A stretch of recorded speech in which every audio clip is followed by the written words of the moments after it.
영손과 기도. 천미예수님.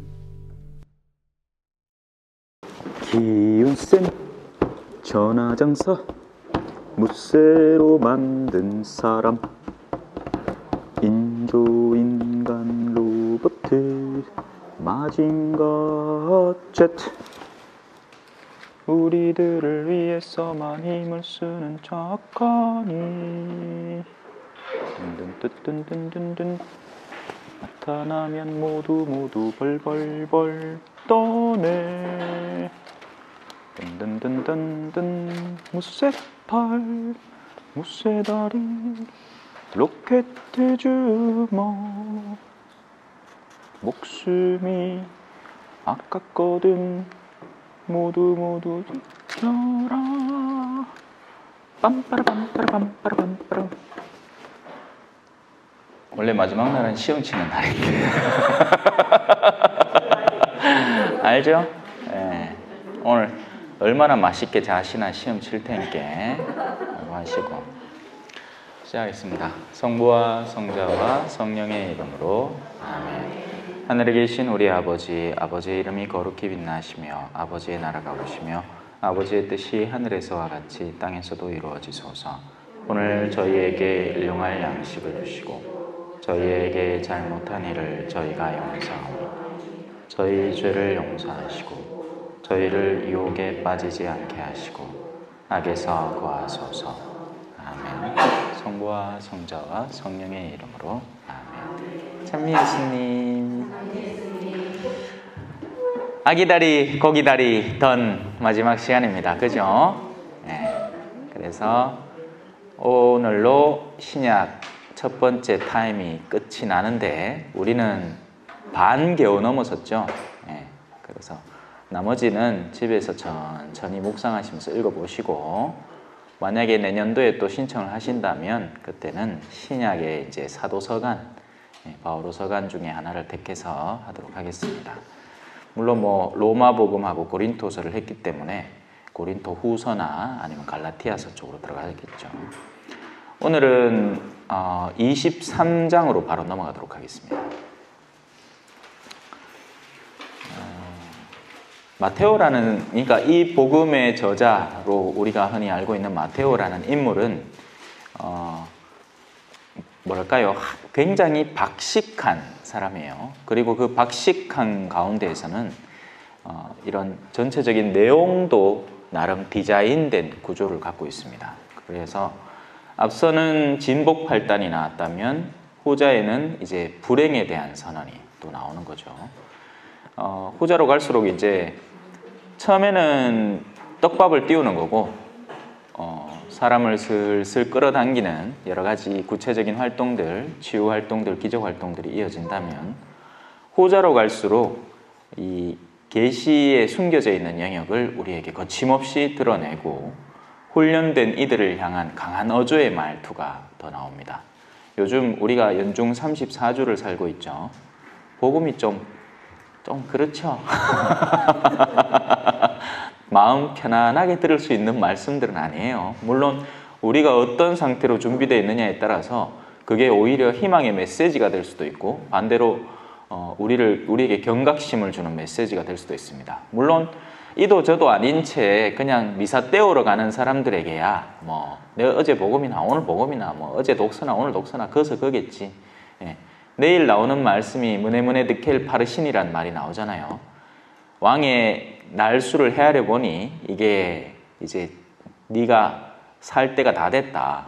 그러니까 하느님의 시간 개념은 몇 월 며칠에 네가 끝난다 이게 아니에요. 네가 얼마나 채워졌느냐, 아니면 네가 얼마나 부패했느냐로 생애 주기를 판가름하는 겁니다. 물론 하느님은 우리가 어둠에 떨어졌을 때는 그냥 가만두지 않아요. 기회를 또 주세요.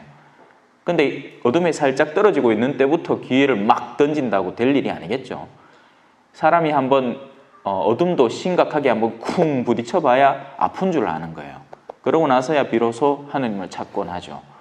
뭐 술 좀 먹는다고 그때부터 막 암만 신문기사에다가 술이 나쁘다느니 이런 걸 간접적인 영향으로 미쳐봐야 그 사람 끼고도 안 합니다. 언젠가 술 먹다가 강경화가 떡 걸리가 침대에 떡 넘어가 이렇게 봐야 정신을 차릴동 말동 하는 거지. 그래요. 그래서 이 막바지에는 이제 예수님이 생의 날이 다 차가는 겁니다. 그 말은 뭐겠어요? 적대자들의 반대가 극심해진다는 얘기이기도 해요. 선에 대해서 사람들의 그 감각 자체가 부정성이 더 늘어난다는 얘기입니다. 그러니까 이제 예수님이 그걸 직감하겠죠. 옛날만 해도 조곤조곤하게 이렇게 이야기할 때만 해도 아무도 건드리질 않았어요. 시골 뜨내기 출신이 그냥 돌아다니면서 그냥 잡설교하는 거겠지 싶었겠지. 그런데 이제 이 중요한 사람들이 알게 되었다는 겁니다. 이 사람이 뭘 가르치려고 하는지, 어떤 것을 꾀하는지. 물론 예수님의 의도 자체는 무슨 정권을 뒤엎거나 정치적인 변혁을 꾀하거나 이런 게 전혀 아니에요. 뭐예요? 예수님은 처음부터 마지막까지 하느님의 나라입니다. 하느님의 나라를 선포하러 오셨어요. 그래서 그 가운데 끌려서 올 사람은 오고 아닌 사람은 말아라 이 말이에요. 왜? 하느님은 강제하는 분이 아니니까 그렇죠. 하지만 사람들의 내면 안에는 이런 요소들이 있어서 저마다 좋은 대로 행한다는 겁니다. 육이 편한 쪽으로 가면 사람은 결국 멸망으로 이끌려 들어가게 됩니다. 그래서 그 육에 자기의 영혼을 맡겨서 그 생을 살아가는 사람들, 술자리를 즐기고 타인 험담하는 것을 즐기고 그런 것이 재미가 나고 뭐 화려한 여행을 즐기고 뭐 하여튼 세속적인 요소에 자꾸 갈망을 두는 사람들은 결국 영혼이 육신에 복종해버리게 됩니다. 사람이 죄를 짓는 데에는 별다른 이유가 있는 게 아니에요. 뭔가 욕구가 있어서 죄를 짓게 돼요. 죄를 짓기 싫어서 짓는 게 아니고 그 죄를 통과해야만 자기가 원하는 걸 얻기 때문에 죄를 짓는 거라고요. 내가 바람난 여자하고 삶아 그 여자가 내 땡땡거리기만 하면 내가 왜 바람을 피우겠습니까? 아니겠죠? 마누라를 배신을 때려서라도 그 여자하고 놀아날 때 느껴지게 되는 그 순간적인 쾌락들이 너무나 절실하기 때문에 그리로 다가선단 말이에요. 그리고 반대로 행동하는 사람이 있죠. 영혼의 안락을 추구하는 사람입니다. 이 사람들은 육신을 영혼에 복종시켜요. 나날이 그래요. 하기 좋은 일만 하는 게 아니라 하기 싫은 일일수록 그 안에 가치들을 더 분별을 해서 해야만 하는 일이라면 한다는 말입니다. 요즘 이 현세에서 올바른 가정생활을 하느님의 뜻대로 이끌어가려는 사람은 세상에 눈총을 받을 수밖에 없습니다. 왜? 자녀가 축복이기 때문에 자녀를 숨풍숨풍 놓는 거예요. 주시는 대로. 그러면 주변에서 가만히 있겠습니까? 니 돌았나? 너 짐승이가? 안 가겠어요? 엄마부터 갈 걸 시어머니부터 야, 아들이 와 이렇게 살노? 겁을 실실 내면서 그죠? 인생 노년에 나도 멋들어진 할머니가 돼가지고 이쁜 손녀 하나쯤은 내가 손잡고 살랑살랑 백화점을 걸어 다닐 수 있는데 알을 뭐 대여섯씩 낳았고 막 찾아와 내가 아들 왜 감당하라고 지가 겁이 실실 나는 기라. 그래요. 우리 내면 안에 실마리들이 다 숨어 있습니다. 자, 이제 그들은 어떤 비판을 받을지 한번 들어봅시다. 오늘 1시간만 하고 두 번째 시간은 맛있는 거 먹어요. 우리 영혼을 육신에 굴복시켜 봅시다. 피자라는 저 유혹에 우리의 영혼을 1시간 더 배우느니 뭐하노? 그냥 피자나 먹죠. 자, 예수님께서 군중과 제자들에게 말씀하십니다. 잘 들으세요. 율법학자들과 바리사이들은 모세의 자리에 앉아 있다. 그러니 그들이 너희에게 말하는 것은 다 실행하고 지켜라. 율법학자들과 바리사이들이 개판으로 행동하니 무조건 거부하고 다 배척해라. 절대 아니에요. 그들의 내면 안에도 모세의 자리에 앉아서 합당한 위치에서 우리에게 전해오는 올바른 가르침에는 귀를 기울일 필요가 있고 거기에는 여전히 순명의 자리가 남아 있다는 것입니다. 이것이 우리의 순명의 태도여야 돼요. 그런데 우리는 뭔가 부정적인 감정을 느끼고 나면 그 전체를 거부하는 게 일상이 되어버렸습니다. 교회도 사제도 의미가 없다고 해버리죠. 아니에요, 여러분.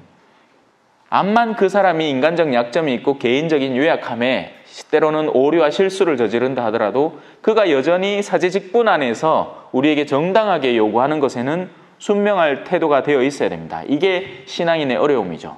예. 그렇잖아요. 그죠? 겪어본 사람은 안다. 그래서 예수님의 말씀을 잊지 마세요. 예수님은 너 그러니까 꼴사납게 느껴지니까 무조건 배척하고 다 그냥 치워버려 한 적 없습니다. 그들이 모세의 자리에서 말하는 것은 다 실행하고 지켜야 하는 거예요. 하지만 그러나 그들의 행실은 따라하지 마라. 그들이 올바른 자리에 앉아서 선포를 할 때는 그래도 그나마 신앙감 안에서 선포를 할 수밖에 없다는 겁니다. 강론대에서 서서 여러분들도 무슨 도둑질을 해오라거나 불륜을 저지르거나 이럴 수가 결코 없어요. 예. 만약에 있다면 그 신부님은 당장 뭔가 조치가 취해져야 됩니다. 정상이 아니기 때문이죠. 뭔가 치매에 걸렸다거나 뭐 그런 케이스가 있다는 거예요. 근데 그러지 않고 암만 자기 행실이 개판이라도 자기가 복음을 선포해야 되는 자리에서만큼은 그래도 어줍잖은 복음이나마 선포하고 있다는 얘기입니다. 하지만 그들의 행실을 따라해서는 안 된다는 것이죠. 이 말은 우리는 신자의 자리에 있기 때문에 흔히 신부님을 떠올려 버립니다. 이 순간에. 그런데 그게 아니고 여러분 스스로를 살펴봐야 돼요. 우리가 성당 안에서 곱상하게 무슨 레지오 다너니니 아니면 뭐 데모니 하면서 그 사람들한테 꺼내놓는 말과 나의 행실이 분리되어 있지는 않은가? 이중적인 잣대로 내가 생활하고 있지는 않은가? 그들은 말만 하고 실행하지는 않는다. 바로 이 부분이 핵심인 거죠. 우리 스스로를 살펴볼 수 있는 예수님의 말씀. 우리는 말을 어떻게 하는가? 그리고 우리의 행실은 어떤가? 자녀들에게는 거짓말하지 말라고 하면서 남편은 쏙하갖고 안 아픈데 아픈 척 해가지고 온갖 동정표를 다 받아갖고 그 가운데 핸드백을 살 준비를 하고 있지는 않은가? 이런 거. 이 사람이 자기 피해자화를 잘 하더라고요. 이게 진짜 아파서 아프다는 사람이 있고요. 툭하면 아프다는 표를 내는 사람이 있습니다. 왜냐하면 일단 아프다 하면 뭔가 동정표가 막 날라오거든요. 저는 학생 때 아파서 조퇴를 해보거나 이런 적이 없어요. 암만 잠이 와도 암만 감기약을 먹어도 내가 암만 지쳐도 일단 버티고 있어야 된다고 생각했기 때문이죠. 근데 친구들 가운데에서는 정말 툭하면 찡찡대면서 어디 쪼르륵 나가버리고 뭐 양호실 가고 뭐 이런 친구들이 있잖아요. 그죠? 나중에 어른이 되어서 내가 알 수 있게 되는 영역을 살펴보니까 이 사람의 내면을 이용하는 사람들입니다. 물론 다 그렇다는 게 아니에요. 실제 시름시름 늘 아픈 사람이 실제 있고 근데 그걸 이용하는 자기 피해자와의 특화되어 있는 사람들이 있어요. 우리가 대화를 나눌 때요. 정말 힘든 영역을 함께 나눌 수 있습니다. 근데 그게 과연 얼마나 되겠어요? 우리 생에 정말 내가 찌릿할 정도로 그 아픔을 체험했던 영역이 과연 얼마나 될까요? 근데 만나기만 하면 자기가 제일 힘든 사람인 양 자기를 토로하는 사람 치고 제대로 된 사람이 내면이 제대로 성숙해 있는 사람이 없습니다. 그 사람은 그냥 약한 사람이에요. 근데 약함을 알면서도 꾸준히 방치해 놓으면 악함으로 변질됩니다.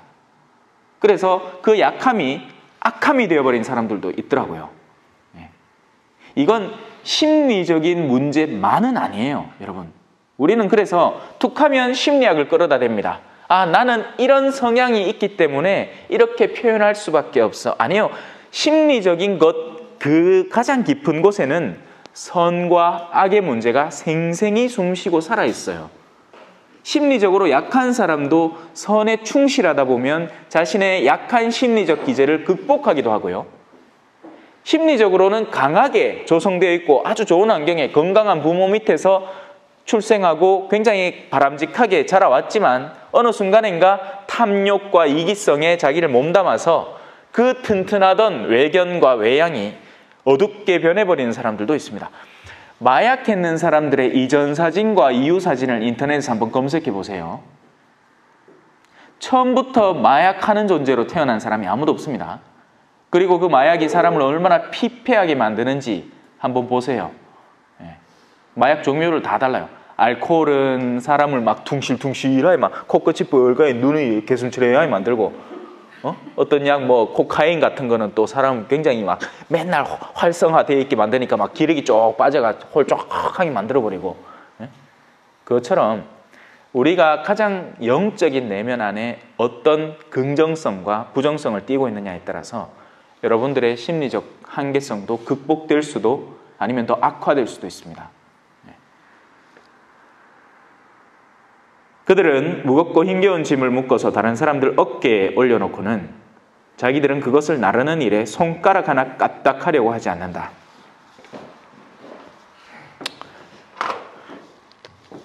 신앙생활을 30년 해온 사람에게 신앙의 기본 요소들, 이건 일도 아닙니다.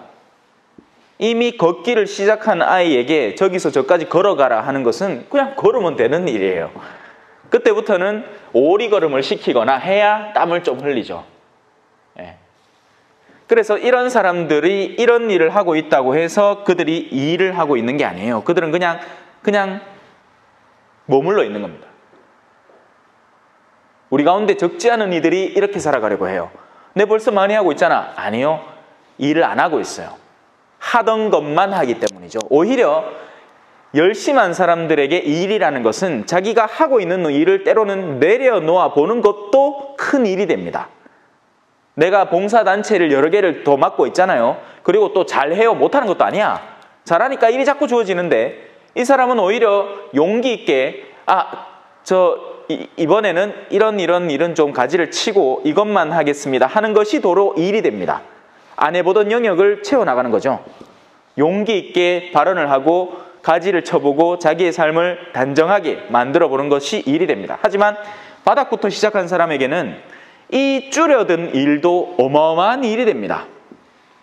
이 사람은 자기는 이만큼 하고 있으니까 이 사람 이 정도는 할 수 있겠지. 아니요. 그 사람에게는 너무 큰일입니다. 그 사람은 이것도 겨우 견딜까 말까 한 사람이에요.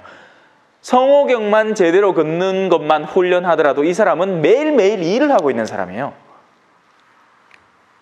그런데 우리는 그런 감각에서 상대를 못 읽어줍니다. 왜 그런지 몰라요.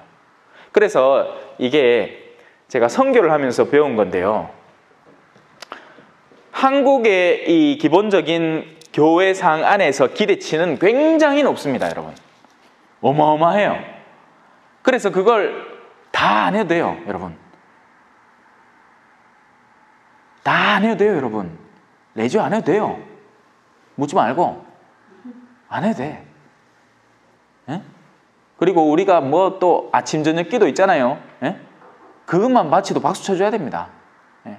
나머지 뭐 잡다한 거 정말 원하면 훈련해 보듯이 하세요. 안 해도 돼요. 성무일도 바친다고 더 거룩해지는 게 아니에요. 평신도가. 웃기지 말라고 하세요. 오히려 더 교만해지는 경우를 더 많이 봤습니다, 저는. 그리고 바치려면 혼자 거울방 안에 들어가서 조용히 바치세요. 내 그런 거 바친다고 온 동네 떠들면서 바치지 말고. 위선성이 가중되는 거예요, 갈수록. 우리는 도로 이 기운을 빼야 됩니다. 그래서 신앙의 본질에 다가서야 돼요. 우리가 왜 미사를 오는지, 왜 미사 오는 게 무겁게만 느껴지는지, 왜 짐스럽게만 자꾸 느껴지는지에 대한 올바른 이해를 도모해야 됩니다. 왜 신앙이 기쁨이 아닌지. 그런데 그럴 여력도 없죠. 왜? 너무 바빠. 너무 바빠. 이것도 해야 돼, 저것도 해야 돼, 저것도 해야 돼. 에? 그 가운데 성경 강의도 끼어 있는 건 아닌가 모르겠어. 에? 스스로를 성찰해보는 계기를 마련을 하고 내가 어떤 길을 걷고 있나 살펴보세요. 그래서 신앙을 기쁨으로 변모시켜 가야죠. 억지로 하는 신앙을 뭐 한다고 합니까? 에? 누가 좋아한다고? 하느님이 언제 여러분들어 황소제물 바치라 했습니까? 아니요. 그분이 원하는 건 신의, 성실, 인내 이런 것들이에요. 만약에 한 가장이 그죠? 내가 가톨릭적인 윤리관에 딱 사로잡혀가지고 막 철두철미하게 이런 걸 지켜온 거예요. 하지만 하느님이 그 가장에게 원하는 건 그런 철두철미함이 아니라 오히려 가족들을 돌아보는 겁니다. 그리고는 이 한마디를 하는 게 그에게는 가장 큰 도전이 될 거예요. 그동안 나 때문에 힘들었지. 미안하다. 근데 그게 안 돼. 그건 죽어도 하기 싫고, 이건 진짜 하기 싫은 게야. 대신에 나는 철두철미한 신앙관에 계속 유지하겠다 이거지. 그러면서 자기 만족에 빠져 사는 거예요. 나 이만큼 아는 사람이라고. 웃기지 말라고 하세요. 당신은 아무것도 하고 있지 않습니다. 안주하고 있는 거죠. 이미 구축해 놓은 편안함에 기꺼이 안주하는 거예요. 그만하는 거예요, 여기. 자기들은 그것을 나르는 일에 손가락 하나 까딱하려고 하지 않는 거죠. 그들이 하는 일이란 모두 다른 사람들에게 보이기 위한 것이다. 그래서 성구갑을 넓게 만들고, 옛날에는 성구를 딱 우리 주님은 하느님 한 분뿐이시다, 너희는 뭐 그분을 뭐 온 마음으로 사랑하고, 그런 말들을 갑에 딱 넣어갖고 이렇게 이마에 붙이고 다녔어. 그래서 그 성구갑을 넘들 더 보라고 더 화려하고 더 크게 만들죠. 성지순례를 진실로 갔다 온 사람은 그 성지순례 자체가 그냥 기쁨일 텐데, 갔다 왔다는 걸 온 동네에 자랑을 했었습니다. 아니, 그렇다고 해서 여러분, 한국 사람이 빠져들기 쉬운 게 뭐냐면 매뉴얼 만드는 거예요. 그래서 제 오늘 수업 듣고 나면 사람들도 노트에 메모돼 있대. 성지순례 자랑 금지. 이래 떡 적어놓고는 또 누가 정말 자기는 성지순례 갔다 온 게 정말 진실돼, 어린애처럼 소박한 기쁨으로 요번에 한티 갔다 왔는데 내가 거기 돌면서 참 깨달은 게 많다, 그 노트에 적어놓은 게 딱 기억이 나. 마신부님이 성지순례 자랑하지 말라 했는데 이거 못되게 또 꼭 혼자 또. 아이고, 내 참말로 매뉴얼을 얼마나 사랑하는지 몰라요. 그러니까 자기가 이게 사랑으로 실천을 하는 건지, 아니면 자기 안에 어떤 성향 자체가 굳어져 있는 거기에서 반향으로 뛰쳐나오는 건지, 그 구분 자체도 자기 스스로 못하는 지경이 된 거예요. 그래서 제가 뭔가를 가르치고 나면 뒷수습 한다고 더 바빠. 제가 얼마 전에 이 인터넷에 그 페이스북에다가 이제 고속도로 휴게소 화장실에서 남자 화장실 떡 가면 앞에 이렇게 막 경구들이 적혀 있어요. 여자들은 이해 못할 기라. 남자들은 소변 보면서 이제 그것도 읽는 거예요, 이제. 자기 쉬하는 그 순간에 이제 짧은 걸 딱 적어놔서 그걸 딱 읽습니다. 그래, 그 말 중에 어떤 말이 있었냐면, 험담은 세 사람을 다치게 한다. 말하느니 험담의 대상이 되는 자, 듣는 자. 이렇게 해갖고 미드라시라는 격언이죠. 미드라시 격언이 거기 있어서. 그래서 그걸 딱 기억했다가 바로 이제 돌아가고 차 안에서 이제 적어서 딱 올렸어요. 가과입니다. 신부님, 이런 것도 험담이 됩니까? 이런 상태에서 이렇게 이런 조건 안에서 하면 그것도 험담이 되나요? 그래요. 우리는 누군가가 다 대신 생각해 주길 바라요. 험담이다 싶으면 하지 말고, 험담 아니다 싶으면 마음대로 하세요. 정말 그렇잖아요. 왜? 우리가 무조건 남의 이야기를 절대 하면 안 된다는 게 원칙이 아니에요. 우리가 험담으로 간주하는 요소들은 그 누구에게도 전혀 득이 되지 않은 채 그 대상자를 상하게 하는 이야기를 말합니다. 그리고 그 대상자를 상하게 하는 이야기를 제3자에게, 정말 아무것도 모르는 그에게 털어놓음으로써 그에게 선입견을 생기게 만드는 경우도 더 많죠. 그러기에 해당되는 경우라면 안 하면 돼요. 근데 그게 아니고, 이건 험담이 아니죠. 영적 지도자에게 가서 나의 영적 상태를 이야기하는데, 영적 지도자가 지금 누구를 대상으로 하는 건지 좀 더 명확하게 밝혀주십시오. 만약에 그런 이야기라면 그걸 어떻게 험담이라고 하겠습니까? 순명정신에 따라서 원래는 그냥 간단하게 내가 죄지었다는 얘기만 하고 싶었는데 시부님이 그 영역을 좀 더 밝히라 하니 거기에 따라서 밝히는 거죠. 그건 상담이죠. 면담이고.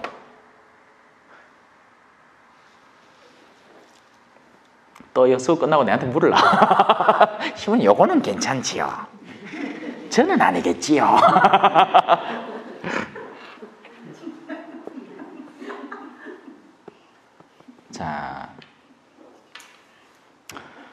잔칫집에서는 윗자리를, 회당에서는 높은 자리를 좋아하고 장터에서는 인사받기를, 사람들에게 스승이라고 불리기를 좋아한다. 그러나 너희는 스승이라고 불리지 않도록 하여라. 이케 놓고 나있기네. 또 개신교는 난리 났습니다. 왠지 아세요? 그 뒤에 이 말이 나오거든. 이 세상 누구도 아버지라고 부르지 마라. 큰일 났어. 우리는 아버지 호부호형을 뭐해? 그 말입니까? 그래서 결론이 뭐냐? 왜 가톨릭 신자들은 자기들의 그 지도자를 신부라고 부르냐?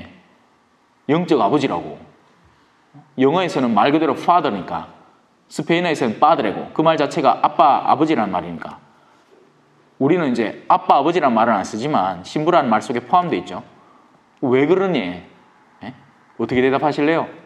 맞네. 아이고 성경에 적혀있네. 아이고 마태오복음 23장 9절에 적혀있네. 아이고 내가 잘못했네 칼났고. 아니죠. 우상이라는 것도 마찬가지입니다. 말 그대로 자구적으로 해석하기 시작하면 우리는 선지국도 못 먹고요. 예? 이 미끈한 고등어도 못 먹고요. 미꾸라지도 못 먹고요. 굽 중에 뭐 어떻게 뭐 갈림굽인가 뭐 한굽인가 되는 그런 것도 못 먹고요. 못 먹은 거 천지빛 깔아라요. 하지만 아니죠. 예수님이 모든 것을 완성하셨습니다. 입으로 들어가는 것은 너희를 더럽히지 않는다. 그게 뭐라? 개도 먹고. 얼마나 맛있는데 그죠? 보들보들해. 키우는 개를 잡으란 얘기는 아니지. 그건 키우고 정서적인 그 도움을 얻고. 근데 왜 우리 옛날 어르신들 중에서 집에서 키우던 게 많이 잡아먹었어요. 잔칫날 때만. 맞죠? 우리 아버지 신부님 누굽니까? 우리 신부님 아닙니까? 본당에 개 한 마리 키우다가 잡아라 하면 잡힙니다. 그게 쿨한 그리스도인의 태도예요. 예. 사랑하지 않는 게 아니죠. 예. 목적이 뚜렷한 겁니다. 그리고 동물을 인격화시키지 않는 거예요. 여러분 착각하면 안 돼요. 어떤 사람이 저한테 또 묻습니다. 내가 죽으면 내가 사랑하던 그 개를 천국에서 만날 수 있나요? 원하면 얼마든지 만날 수 있어요. 원하면요. 네.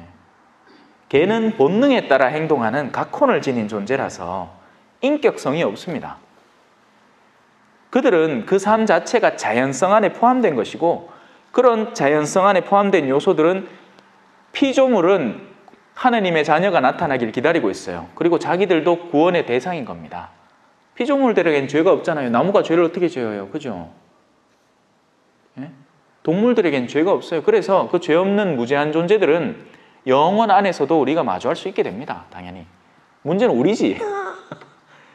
우리가 개를 너무 사랑한 나머지 남편을 개로 봤어. 그럼 그 사람이 천국 가 있을 수 있을까요? 힘들걸요. 적어도 연옥에서 좀 정화를 겪어야 될 거예요.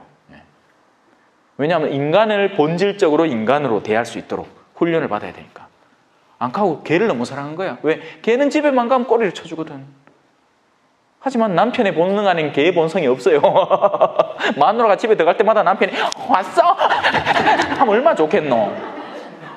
물고 빨고 안 하겠나?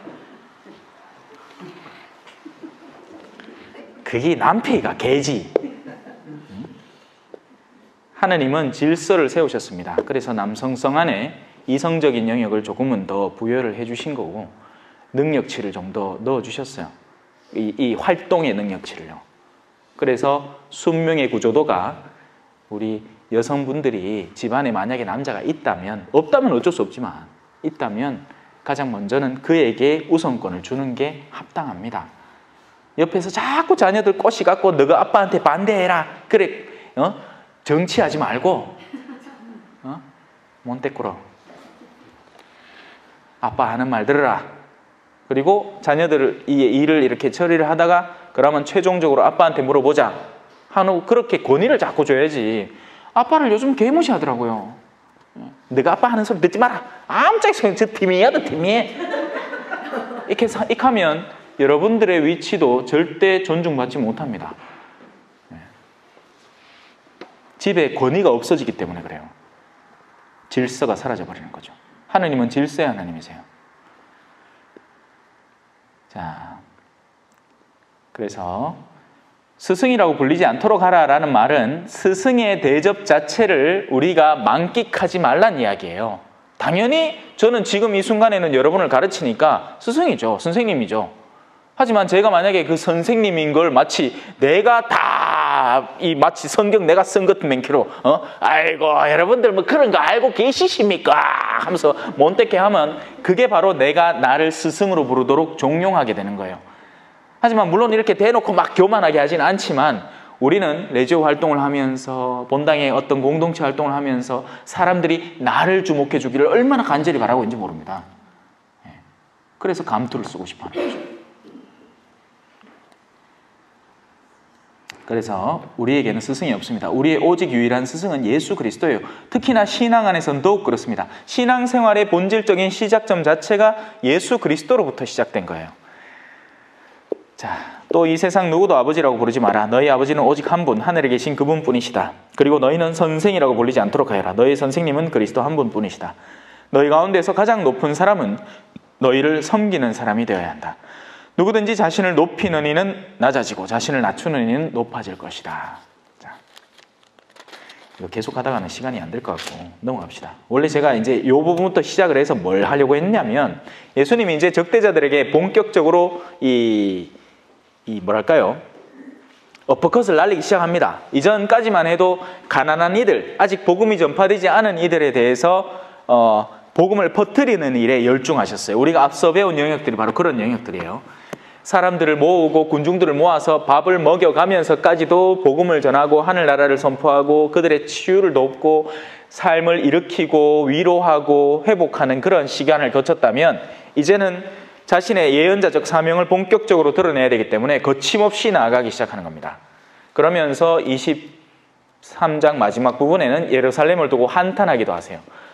그동안에 해온 모든 일에도 불구하고 예루살렘이 말귀를 못 알아듣는 거예요. 좀 배워야 되는데, 좀 더 나아져야 되는데 계속 예전의 삶을 반복하는 예루살렘을 두면서 한탄을 합니다. 그래서 그들은 황폐해질 거라는 예고도 하죠. 그런데 이 말을도 그들의 귀에는 전혀 심각하게 들리지 않겠죠. 사실 마음이 둔감해진 사람들, 딱딱하게 굳어버린 사람들은 그 어떤 긴장감이 다가와도 아무 일도 없는 것처럼 살아가요. 자, 그리고 24절에 성전의 파괴를 예고하기 시작합니다. 돌 위에 돌 하나도 남겨지지 않을 것이다. 재난의 시작에 대해서 좀 다뤄보려고요.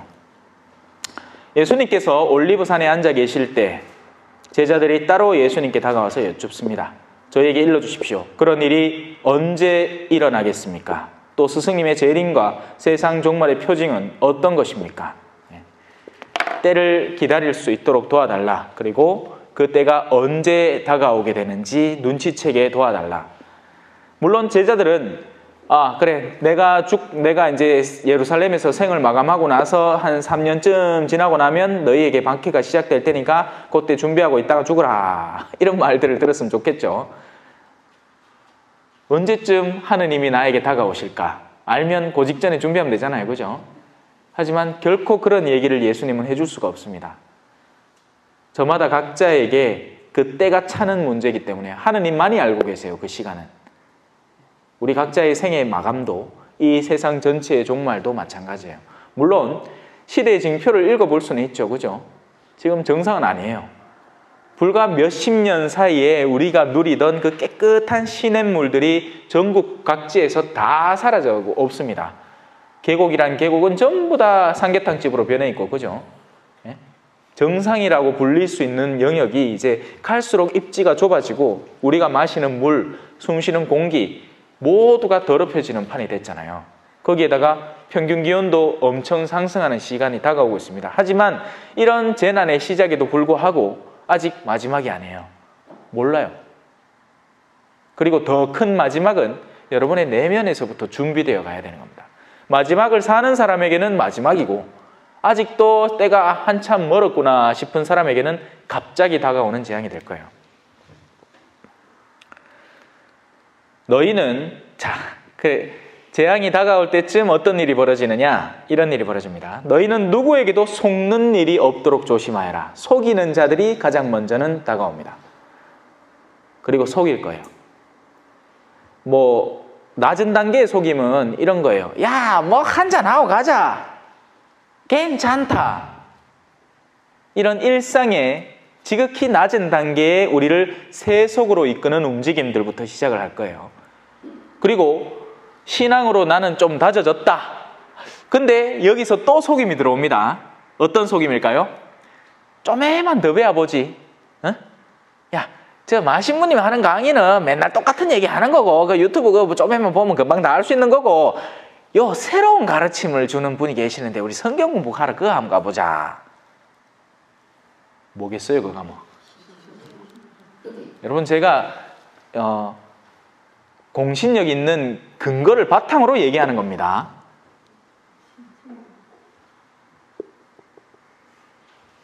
신천지에 넘어가는 사람들이 멍청해서 넘어간다고 생각하지 마세요. 합당한 이유가 있어서 넘어갑니다. 그리고 적지 않은 경우에는 자기 자신의 교만 때문에 넘어갑니다. 호기심과 교만, 이걸 조심하세요. 우리의 다른 호기심 별다른 거 없어요. 우리는 묵묵히 일상 안에서 십자가를 살아가는 삶을 살아야지, 엉뚱한 호기심들, 뭐 촛불이 끝에가 뭐 빨갛게 막 천사 모양으로 변했다느니, 뭐 성모님이 무릎 꿇고 기도하는 모습이 촛 끝에 나타났다느니, 뭐 그런 시답전한 소리 자꾸 따라다니지 말고, 그런 거 카톡으로 보낸 사람 조심하세요. 네? 한마디쯤 해주세요. 이제 그만 보내라. 나는 됐다. 나는 빼도 너희 단체톡에서 이런 거 그만 볼란다. 뭐 어디 햇무리가 나타났다느니, 뭐 이 구름 속에서 뭐 악마의 형상이 나타났다느니, 속이는 자들이 나타날 거예요. 그래서 어떻게든지 길을 잘 가고 있는 사람들을 꼬셔 넘어뜨리기 시작할 겁니다. 정말 이 열매가 잘 익었고 잘 붙어 있느냐를 시험하려면 나무를 흔들어 보면 돼요. 그러면 어설프게 붙어 있던 열매들이 후두둑 떨어집니다. 그때가 다가온다니까요.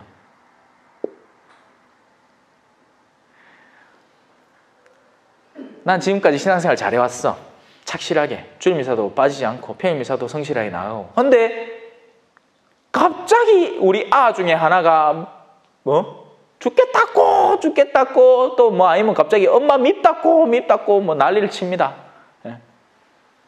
자꾸 뒤흔들 거예요. 정말 예상치 않은 요소들을 통해서 뒤흔들 거라고요. 설마 이 부분에 공격 들어오겠나 싶은 그 부분을 통해서 공격 들어올 거예요. 예를 들어서 뭐 한 본당에 내가 평온하게 그냥 계속 살아왔어. 근데 어느 날 부임해온 신부님이 우리 신앙인 공동체 전체를 막 흔들어.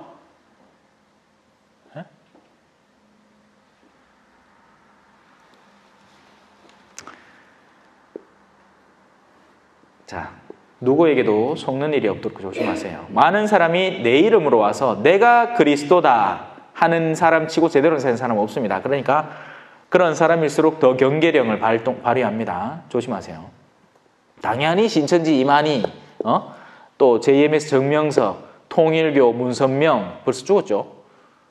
그리고 지금 후계자 다툼이 났죠. 하나님의 교회 누굽니까? 그 안산홍. 그것도 벌써 죽었고, 그 다음에 이제 그 후계자가 지금 이끌어가고 있죠. 뭐 그야 우리가 이제 이단이다 싶게 딱 드러나니까 피하면 돼. 근데 그런 사람들이 우리 안에 숨어 들어왔을 때는 신앙인인 척 활동을 합니다. 물론 그렇다고 해서 막 모든 사람을 막 의심의 눈초리를 볼 필요 없어요. 본색을 드러낼 때가 올 거예요. 그때만 준비되어 있으면 됩니다. 우리가 평소에 참된 신앙 안에 몸담고 있으면 그런 데 안 넘어가요. 다 호기심이 있고 하니까 넘어가는 거지. 그리고 너희는 여기저기에서 전쟁이 났다는 소식, 물론 실제 전쟁이 우리를 괴롭힐 수도 있습니다. 시리아에도 전쟁이 벌어지고 있고 우리도 전쟁의 위협에 늘 시달리고 있죠. 하지만 그런 대규모 전쟁만 생각하지 말고 우리 삶을 뒤흔드는 소규모 전쟁들에 더 긴장 타세요. 그러니까 긴장을 타라는 게 전쟁이 났다는 말에 두려워하지 않을 수 있도록 내면을 다지라는 얘기예요.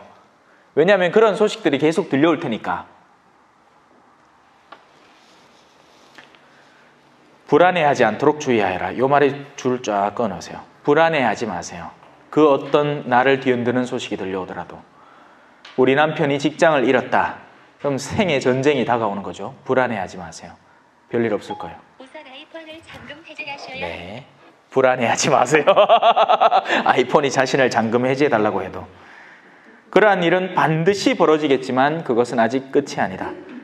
민족과 민족이 맞서 일어나고 나라와 나라가 맞서 일어나며 곳곳에 기근과 지진이 발생할 것이다. 그러나 이 모든 것은 진통의 시작일 따릅니다. 다행히 그런 본격적인 세상의 진통이 다가오기 전에 생을 마감할 수 있으면 참 복된 삶일 거예요. 근데 그런 개인들에게는 개인의 전쟁이 주어집니다. 세상 편안하게 살다 간 사람 아무도 없더라고요. 그건 이제 소설 속에서나 나오는 거고, 그 이후로 왕자와 공주는 행복하게 영원히 살았습니다 하는 건 동화책에 나오는 거고, 그때 사람들이 너희를 환난 속에 몰아넣고 죽일 것이다.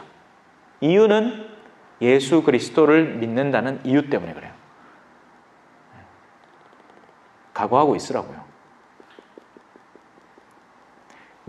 제가 여러분들에게 복음을 전하고 여러분들에게 성실하게 이 성경 강의를 진행하니까 아무 일도 없을 것 같죠. 그리고는 사람들이 다 저한테 와서 면담할 생각을 합니다. 자신들의 고충을. 그 말은 뭐예요? 저 신부님은 고충이 없겠지라는 생각이에요.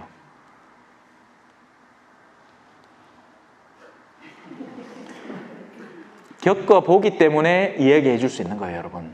그래서 여러분이 겪는 고통을 잘 이겨내고 나면 다른 이들에게 빛이 되어줄 수 있습니다.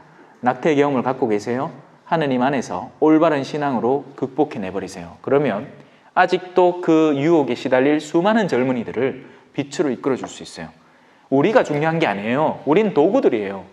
우리는 그런 체험들 속에 물론 우리의 잘못으로 빠졌지만 하느님의 손길로 우리가 신앙 안에 머물고 있기 때문에 고해성사를 통해서 다시 빛으로 돌아왔잖아요. 그러면 그걸로 만족하고 끝내면 안 돼요. 다른 이들을 살릴 생각을 해야죠. 미사의 암만 낙태 영혼들을 위해서 집어넣지만 말고 실제 낙태당할 위험에 있는 영혼들을 구하러 다녀야죠. 물론 그렇다고 해서 막 돌아다니면서 니 낙태하지만 니 이카면 정신 나간 사람 되는 기고, 하느님이 반드시 여러분들의 범주 안에 그 가능성을 열어주실 겁니다. 안 들어도 되는데 어느 친척의 누구가 지금 그런 일에 시달리고 있다더라 하는 소식이 들리기 시작할 거예요. 어쩌실 겁니까? 어쩔 거예요? 그 엄마가 도와줄까요? 신자 아닌데. 그 아이의 생명이 위태한데요.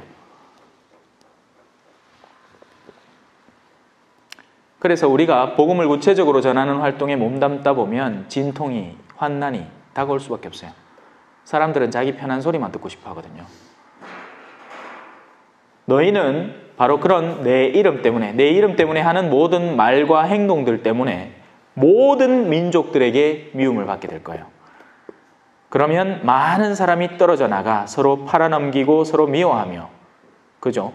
떨어져 나간다는 건 그전엔 붙어 있었다는 얘기예요. 지금 이렇게 성경 강의에 붙어 있지만 제가 오늘 시험을 안 쳐서 그렇지 시험을 쳐보면 후두둑 떨어져 나가는 겁니다. 네. 아마 제가 지난주에 다음 주에 시험 친미대에 가면 아예 안 올 생각하는 사람도 있었을 거예요. 이 중에는 떨어져 나간 사람이나 다름없죠. 그러니까 이런 걸 자꾸 추구하는 거예요. 육의 편안함을, 어떤 도전을 직면해보고. 저는 논문을 쓸 때요, 일부러 제일 빡시다는 신부님을 찾아갔습니다. 그분이 누구였냐면 지금 윤리신학 맡고 계시는 김정우 신부님이라는 분이었어요. 신학교에서 유명했습니다. 빡세기로. 근데 괜히 한번 부딪혀보고 싶더라고. 논문 제일 빨리 썼습니다, 저. 영국과 시작해서 이제 논문을 본격적으로 써야 되는 딱 때가 와서 저는 막 이만큼을 썼거든요. 그래서 논문 부지도 교수님이 줄이래. 이건 구라고 한 요만큼 썼습니다. 내용을 다 줄여서 요만큼 얇게 만들었어요. 그러고 나서는 제일 먼저 제출해 놓고는 나머지는 이제 놀았지. 그래요. 사람들이 이렇게 분위기상으로 힘들다고 만들어 놓은 영역이 있어요. 그건 상상의 괴물입니다. 부딪혀보면 아무것도 아니에요. 할 수 있어요. 봉사직이요? 안 해봐서 그렇지 해보면 아무것도 아니에요. 독서대에 올라서는 거요? 안 해봐서 그렇죠. 우리가 말을 못하는 사람입니까? 제가 스페인이 아니고 볼리비아에 있을 때 사람들한테 독하면 얘기했습니다. 여러분, 저는 한국 사람입니다. 근데 지금 여러분의 이 미사중의 강론 시간에 열과 성을 다해서 여러분에게 복음을 전하고 있잖아요. 자, 이제 여러분의 변명거리가 뭐예요? 저보다 언어를 모릅니까? 말을 못하나요? 다리가 없으십니까? 그렇죠. 거짓 예언자들이 많이 나타나 많은 이를 속일 것이다. 또 불법이 성하여 많은 이의 사랑이 식어갈 것이다. 느껴지지 않습니까? 지금의 딱 세태잖아요. 예? 우리가 사랑의 공동체라고 다가온 곳에 정말 말도 안 되는 일들을 체험하고 가기도 합니다. 어떤 사람들은 이렇게 얘기하기도 해요. 사회에서도 이렇게는 안 한다고. 예. 사회에서도 기본적인 최소한의 윤리가 있어서 이렇게는 안 한다 하는 일들이 어떤 때는 일어나기도 하는 데가 우리 공동체 아니기도 한 거예요. 예. 얼마나 사람들이 음흉한지 몰라요. 예. 뒤에서 서서히 떼고 몰래 덫을 놓아놓고 그 사람이 걸려 넘어지게 만들고 자기 속내를 털어놓게 해가지고 그걸 딱 숨기고 있다가 나중에 그 장상한테 가갖고 아이고 이렇답니다. 개쌓고 아이고 제가 들은 것만 실제 일어나는 얘기예요. 저 구라치는 거 아닙니다 지금. 네. 그래서 사랑이 식어갈 거예요. 이럴 때일수록 어떻게 해야 되겠어요? 사랑이 식었으니까 그냥 사랑이 떠나가네 하고 노래 부르고 말래? 아니죠. 그때일수록 사랑을 더 지펴야 됩니다. 이 마지막이 중요해요. 그러나 끝까지 견디어내는 이는 구원을 받을 것이다. 이 견딤의 영성, 인내의 영성. 하지만 우리의 견딤은 마냥 슬프지만 않아요. 오히려 그런 신앙 안에 몸담고 있는 사람일수록 일상의 소박한 즐거움이 더 적극적으로 다가옵니다. 저는 지금 피자 먹고 싶어 죽겠어요. 어떤 사람은 하도 저런 것들을 먹어 나와갖고 이거 뭐 좋다고 먹노? 하고 또 오늘도 먹으면서 꽁지렁꽁지렁 되겠지만 우리가 일상의 소박한 기쁨, 누군가가 가져온 선물이잖아요. 누군가가 자신을 기꺼이 내어놓는, 왜냐하면 저것도 얼마든지 팔면 돈이 되는 것들인데 여기까지 와서 함께 나눠 먹자 하고 개방하는 거예요. 그 사랑을 받아들일 줄 아는 사람이 될 때 우리는 이 영혼의 편안함을 느끼는 거죠. 육신은 좀 불편할 수 있어요. 오히려 육신이 불편할 때 영혼이 그 육신을 다스려가는 길이 열립니다. 반면 우리의 육신이 편안해지면 편안해질수록 영혼이 그 육신에 물들어가기 시작해요. 그래서 용기가 점점 사라지죠. 제가 언젠가 얘기했죠, 그죠? 샤워할 때, 그죠? 볼리비아에서는 틀고 일단 들어가야 돼. 물도 아깝고, 시간도 아깝고, 이렇게 하고 있을 시간은 없습니다. 물 온도 조절도 잘 안 되고, 틀어놓고는 그냥 바로 들어가고, 어떻게 씻고 빨리 나가고 이래야 되는데, 뭐. 근데 한국 와서 생긴 버릇이 있습니다. 뭐게요? 이렇게 하고 앉았어. 그만큼 내 불편함을 견뎌내던 영혼이 육신의 편안함에 육신 쪽으로 이제 나가기 시작하는 거죠. 한국 생활은 참 편해요. 너무 편해. 편안하니까 더 안락함을 찾기 시작합니다. 자, 이 하늘나라의 복음이 온 세상에 선포되어 모든 민족들이 그것을 듣게 될 터인데 그때야 끝이 올 것이다. 복음이 완전히 선포되는 날. 그러면 우리는 끝을 앞당겨야 될까요? 아니면 그냥 가만히 있으면 될까요? 끝이 올 때까지. 앞당겨야 돼요. 어떻게 앞당길까요? 저는 지금 그 복음을 앞당기고 있습니다. 여러분들의 몰랐던 영역에 빛을 조명함으로써 그게 마지막이구나. 남은 사명이 있죠. 이제 여러분들 주변에 복음을 전해야 돼요. 그러자고 우리가 이 성경 공부를 하고 있는 겁니다. 자, 성부와 성자와 성령의 이름으로 주님 은혜로이 내려주시는 음식과 여기 모인 모든 이에게 강복하소서. 우리 주 그리스도를 통하여 비나이다. 아멘. 성부와 성자와 성령의 이름으로 아멘. 수고하셨습니다. 먹읍시다. 겸손과 기도.